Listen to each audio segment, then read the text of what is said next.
નમસ્કાર દર્શક મિત્રો, ખબર છે .com પરથી હું દ્રશ્ય નાયક આપ સૌનું સ્વાગત કરું છું.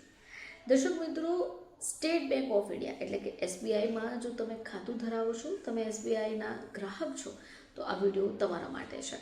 1 ડિસેમ્બરથી એસબીઆઈની આ સેવા બંધ થવા જઈ રહી છે, જે તમારે જાણવી ખૂબ જરૂરી છે.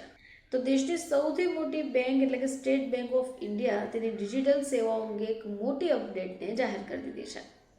આવો જાણીએ કે આ શું જાહેરાત છે અને એવી કઈ સેવા છે જે બંધ થવા જઈ રહી છે.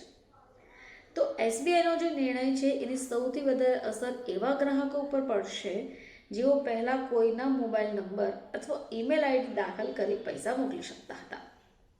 કહેવાનો અર્થ એ છે કે એસબીઆઈ સર્વિસ ક્લોઝર થઈ રહી છે.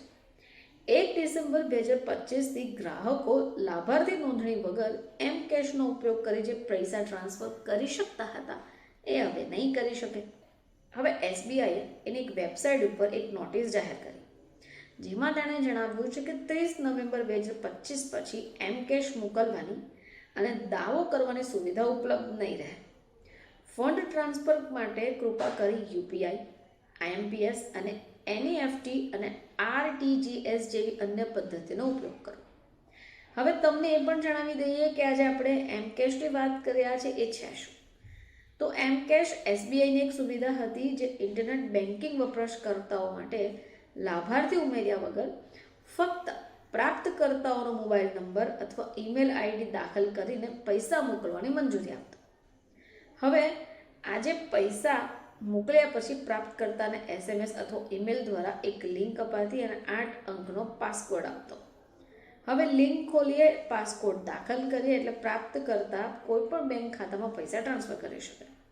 હવે એમ કેશ શું કરશે કે બધા જ ગ્રાહકો એસબીઆઈની યુપીઆઈ એપ્લિકેશન, ભીમ એસબીઆઈ પે અથવા અન્ય યુપીઆઈ એપ્લિકેશનનો ઉપયોગ કરી ભંડોળ ટ્રાન્સફર કરી શકે.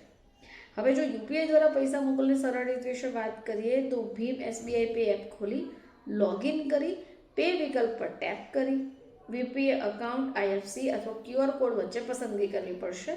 વિગતો દાખલ કર્યા પછી ડેબિટ એકાઉન્ટ પસંદ કરવું પડશે અને ત્યારબાદ યુપીઆઈ પિન દાખલ કરી ચૂકવણીની પુષ્ટિ કરવી પડશે.